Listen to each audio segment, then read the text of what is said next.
लिए ऐसा बोले। क्या भैया? क्या बोला? मैं भी ऐसे ही लड़के की तलाश में हूँ जो मेरे लिए ऐसा बोले। तो छपरा जिला में मिल जाएंगे सब। केहू कहिले ना होई जानो ऐसा हमें कदे हां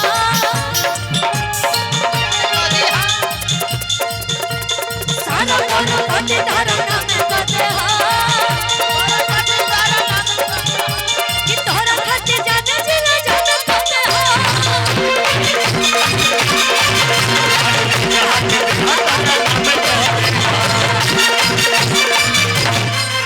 जान खुशी जी का कर दे। एरिया में नया जब खेल किया जाएगा, एरिया में नया जब खेल किया जाएगा,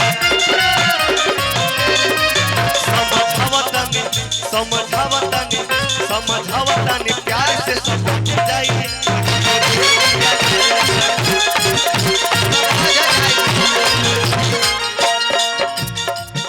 क्या बात है?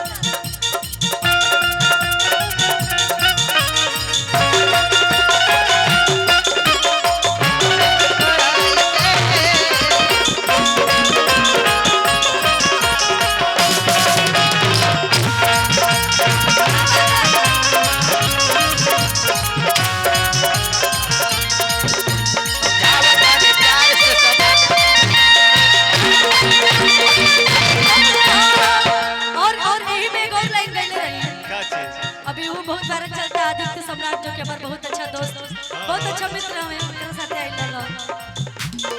देखो तारा काहे अखिया तोरे चल चल हम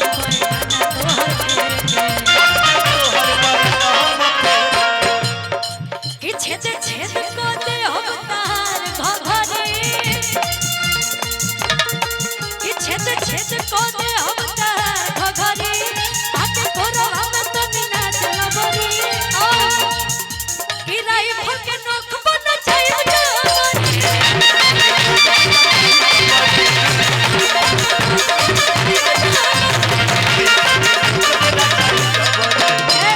भैया भैया भैया इनको तो कहिए ना ए भैया थोड़ा सा पीछे हो जाइए क्योंकि उधर हमारे भैया लोग को नहीं दिख रहा, इधर हो जाइए। जान तक खुशी जी को गाना हम गइनी अभी ना हमारे रंगदारी देखले बम हथियार नहीं भारी देखले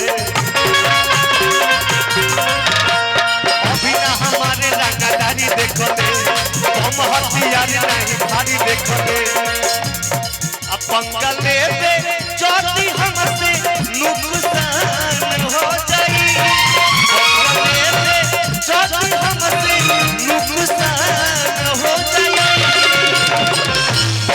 इतना गोली मरब तुअरा समसान हो जाई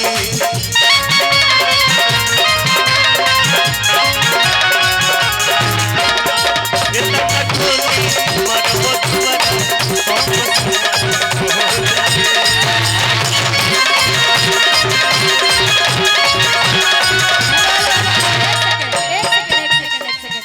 थोड़ा वोकल और बढ़ाइए, मेरे स्किन नीचे भी है और बहुत गूंज रहा है आवाज।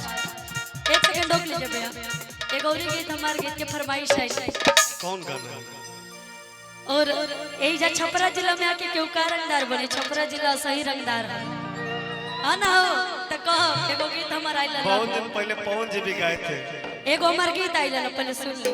कहो ना कि पहिन के कनवाले आ लगा के उठला ले मैं आई हो दिल का करार लूटने आ सुनो राजा रंगदार हटाओ हथियार मैं आई हूँ यूपी बिहार लूटने।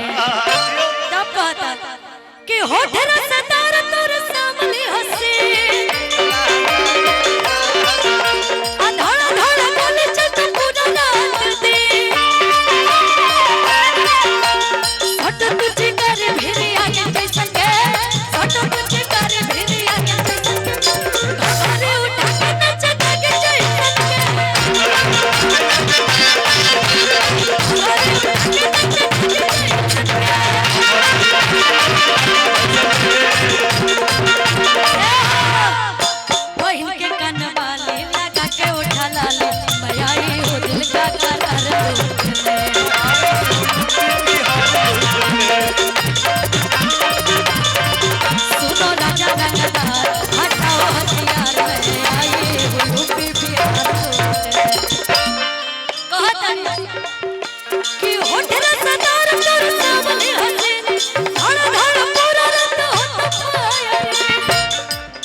आज जेल जाई भले कल बेल हो जाई आज जेल जाई भले कल बेल हो जाई बाकी लिखल ते याद नहीं के हो जाई बाकी लिखल ते याद नहीं के हो जाई तने ना सुन ले अब बड़े बड़े रंगदारी जाके फेल हो जाई बड़े बड़े रंगदारी जाके फेल हो जाई बाकी लिखल ते याद नहीं के हो जाई एक सेकंड भैया भैया आर्यन कहाँ है आर्यन इधर आओ बाबू आ जा बाबू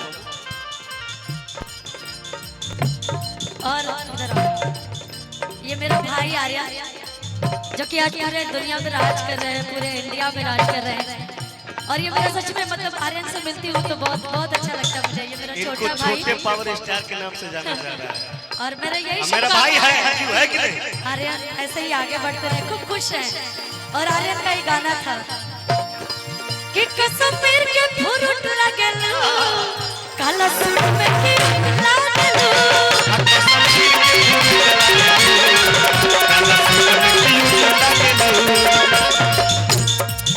तारा अखिया के कजराया जा काला दिल कूट लागेलू काला अखिया के कजराए जा काला काला दिल कूट लागेलू। और ये आर्यन के पापा जी यानी हमारे अंकल जी हैं तो अंकल जी के लिए भी कुछ कहना जरूरी है ये मैं नहीं आंटी कह रही है कि पहले रहले काजू अखरोट हो गइले रहले बाबे अखरोट हो गइले अब तो डोला डोले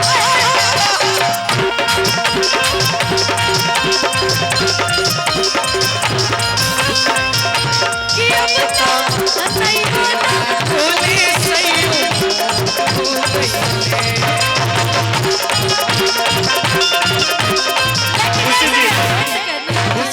आर्यन के जब ब्याह होई नु निहाल जी हां आर्यन के जब ब्याह होई काहे ना होए जब होई हां भाई बड़ी बहन को तो चिंता होगा ना भाई और क्या हम भी खोजेंगे ना अपनी भौजाई भौजाई हम भी खोजेंगे जरूर आर्यन जरूर और जब शादी होगी तब की बात है अभी नहीं बोल रही अभी तो पढ़ाई कर रहा है इतने अच्छे अच्छे काम कर रहा है एमए में सब इसको ठीक है पढ़ना भैया है ठीक। जब ब्याह होई तो इनकर मेहरारू कहीं है क्या कहिए